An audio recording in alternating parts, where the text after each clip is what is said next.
Next is Alexies. Alexies Dagnino Subiabre. Yeah. Is Mr. Alexies, are you here? Yeah, he sent a video presentation of his talk, so we can play his video. Okay, that's great. Great. Okay. So then, I will continue by. All right. So Mr. Alexies Dagnino Subiabre is a professor in University of Valparaiso, Chile, and his talk is about effects of stress on sensory systems, an approach to study a common origin for mood disorders, for mood disorders and dementia. And Mr. Dagnino Subiabre has completed his PhD in biomedical sciences from University of Chile in 2003 and completed research stays at the University of Texas and Stanford University, US. He's working as full professor in University of Valparaiso, Chile in the Institute of Physiology. His research interests include neurobiology of resilience to stress and neuropsychiatric disorders. So I don't have the video. I guess you're going to share it. I have the video and I will. Yes. Thank you, Nafis. Just a minute.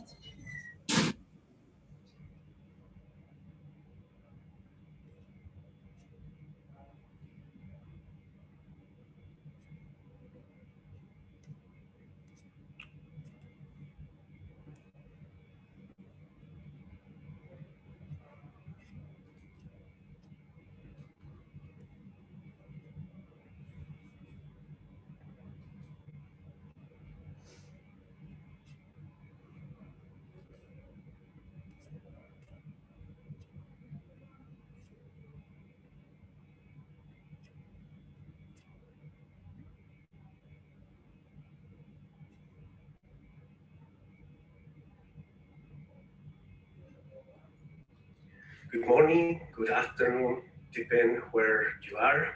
This is Alexies.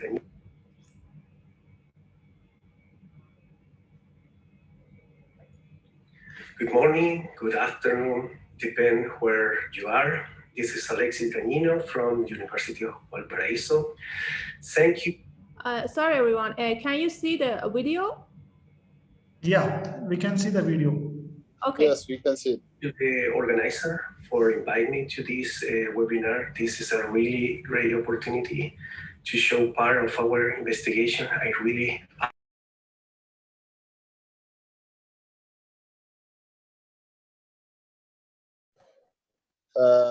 Ms. Noruzi, please do not close your audio. We lost audio connection, I guess. title of my talk is You lost the video? No, the audio was muted okay. when you moved your microphone, so it's working now. Okay. effect of stress on sensory system, an approach to study a common origin for mood disorder and dementia. The COVID-19 pandemic increased the level of stress that we feel every day because induced a strong change in our lifestyle. For example, induce social distancing. We need to work in our home with our kids, different type of situation in each people worldwide that's increased the level of stress. But the most important point in this scenario is what are the effects of stress in the brain, specifically in our mental health. Now during the COVID pandemic and also in the post-pandemic period. So we know that when we are exposed to high level of stress during our life, some people increase the susceptibility to develop some psychiatric disorder, for example, mood disorder, depression, and also when we are exposed to traumatic event, some people develop post-traumatic stress disorder and also anxiety. So first, we need to know something about what is stress. Stress is a concept proposed by Hans Selye last century, and this concept is related with our capacity to adaptation to our environment. So the first step when we perceive the stressor, the environmental change, we use our sensory system to perceive the stress from our environment. And this information reaches to the center of our brain in a brain area called amygdala complex or amygdala. You can see here in red, the location of the two amygdala in our brain, and this brain area is related to the emotional processing and also control our stress response. How work the stress system when we are exposed to stress? So there are several neuroendocrine systems that control or modulate our stress response, but the two most important are the sympathetic nervous system and the hypothalamic pituitary adrenal axis, or HPA axis. Yeah. So, as said before, when perceived the stress by our sensory system, the amygdala sense the danger of the stress from our environment, and then here the amygdala identify the danger from our environment, and then in the hypothalamus is activate first the sympathetic nervous system to produce from the adrenal gland adrenaline. Adrenaline prepare our body to respond to stress, increase the heart frequency, several physiological effect that improve our coping with stress. At the same time, the hypothalamic pituitary adrenal axis induce the release from the adrenal gland the most important hormone in the stress response, cortisol in human and corticosterone in rodent. So this increase the blood sugar and give the energy to cope in the stress by the stress response, the fight-flight response. So when we adapt to stress, from the environment, as I said before, the sensory system have a key role. And this type of stress, this positive stress, the specific name is eustress, induce positive effect in our brain.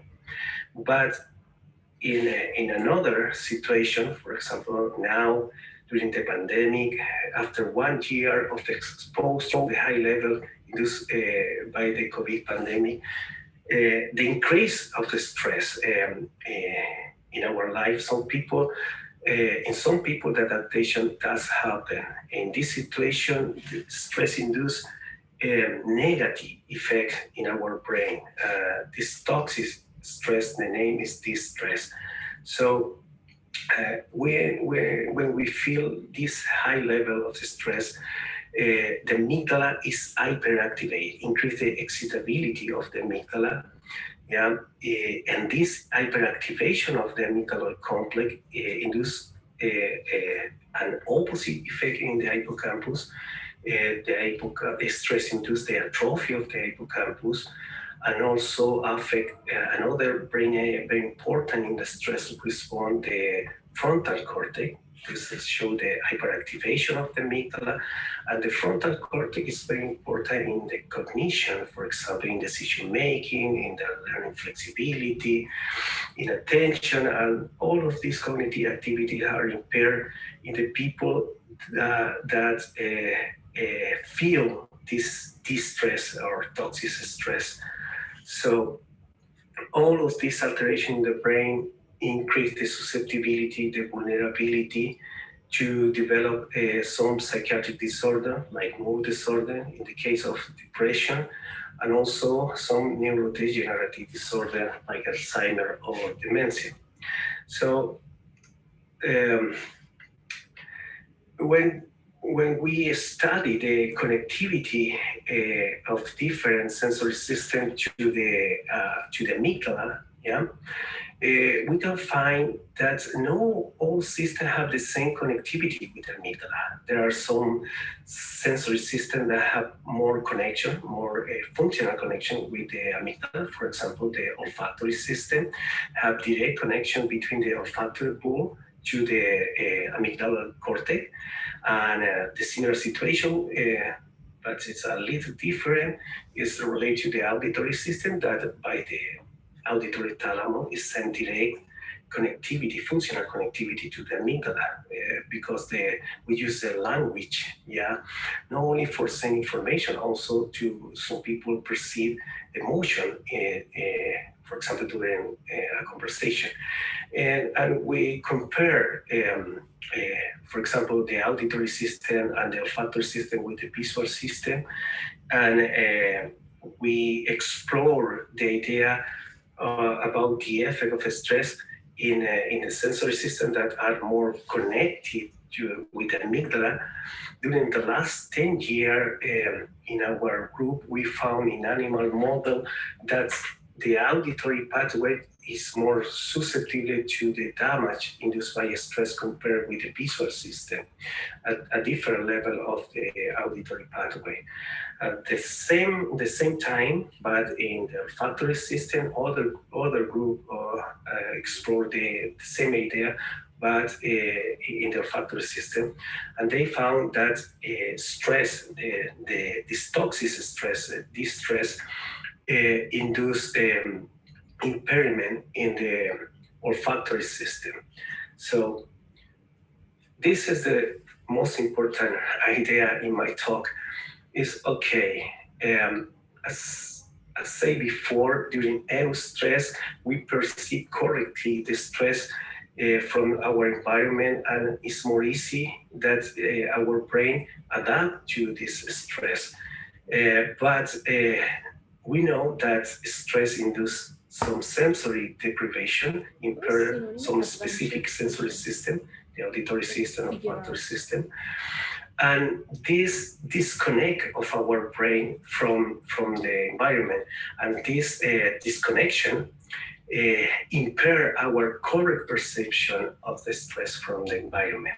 So when you translate this idea, but at cellular level and molecular level, we found that during this stress, this incorrect perception of the stress from the environment is translated at molecular level in an imbalance between the glucocorticoid and cortisol system.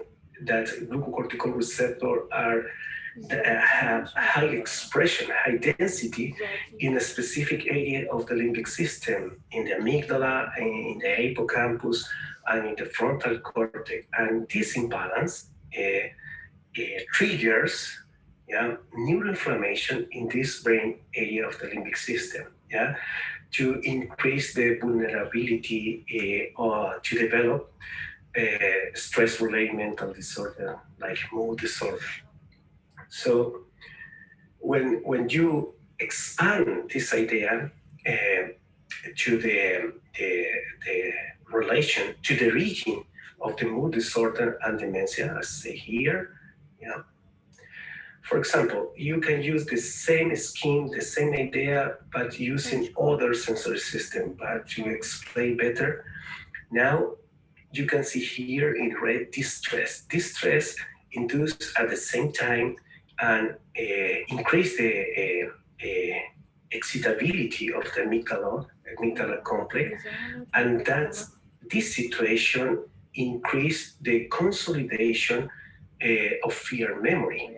And as a result of this situation, is found that the persistence of the fear memory increase in the people that are exposed to traumatic event and induce mood disorder.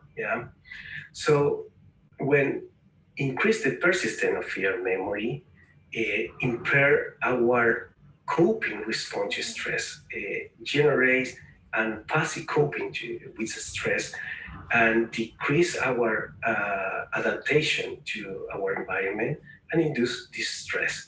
But at the same time, but in this another side, yeah, this stress, as said before, impair the auditory system.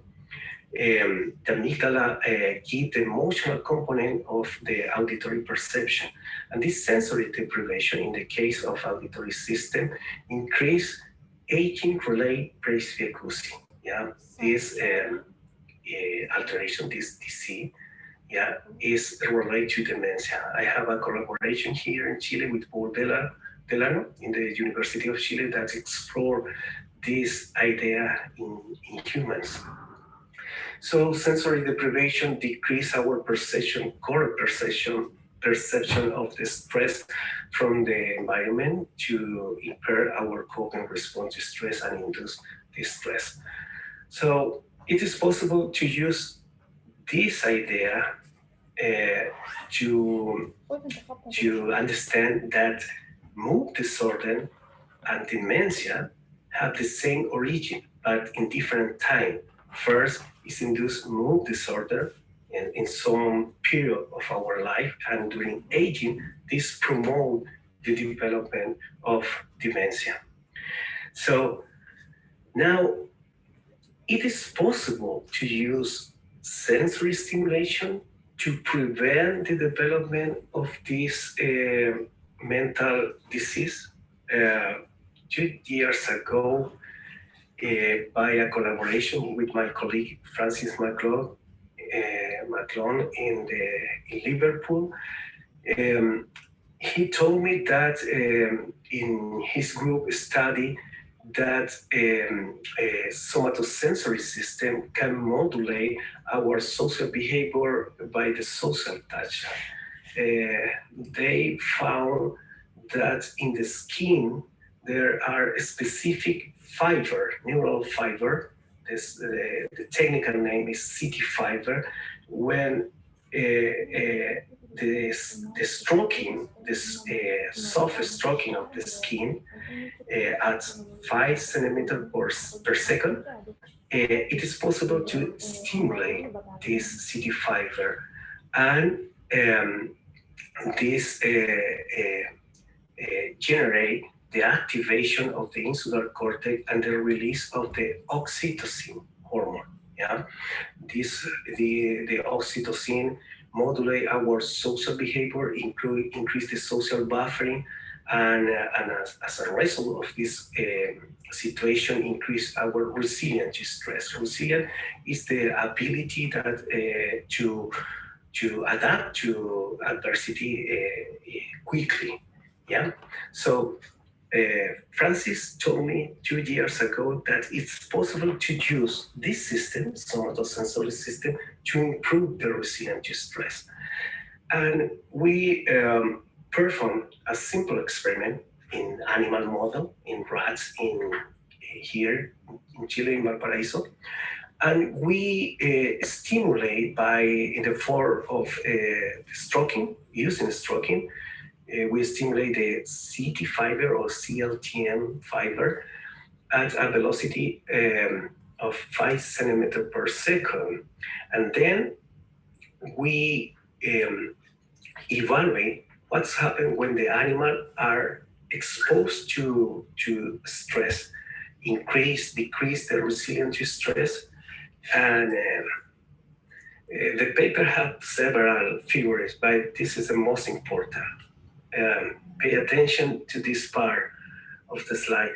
Here are the adrenal gland of the rodent that when the animal are exposed to stress, increase the release the corticosterol. This is the most important stress hormone in rodent. So you can see here in the y-axis, here is the timeline of the experiment. It is possible to activate the HV axis in this animal when are exposed to some specific stressor for swimming. And you can see here the experimental group. No stresses rat is the control stresses rat that were stroked at 5 centimeters per second, and another group of stresses rat was stimulated at 30 centimeters per second. And you can see here in the white circle, and after activation of the HPA axis, increase this corticosterone hormone, and then back to the baseline. So in this situation of the stress, when the stressed animal are exposed to or are activate the HPA axis, increase the level, the plasma level of the corticosterone more than the control situation. But here is the most important point. Stressed animals that were stroked at 5 centimeters per second, after activation of the HPA axis, the level of corticosterone increased by a similar level of control animal, and then back to the baseline. But the stressed animal that were stimulated at 30 centimeters per second, the activation of the HPA axis activity result in a high level of corticosterone, more than the animal that were stimulated at 5 centimeters per second. This study demonstrates in animal model that it is possible to improve the resilience to stress at hormonal level and also explore at the behavior level. This type of stimulation in the sensory system increase the anti-coping with the stress in this animal. So now we want to explore in this collaboration this idea, but in human, use some device to stimulate the skin at this specific velocity, to increase in human stress resilience. First, to prevent the development of mental disease related to stress, like depression, and also to use this technology to improve the treatment, the psychotherapy, the pharmacologic therapy, for example, in depression. Finally, I want to say thank you, really thank you to all the students that participate in this investigation in Valparaiso, in Chile, and also the grant that support our investigation. Thank you so much for your attention.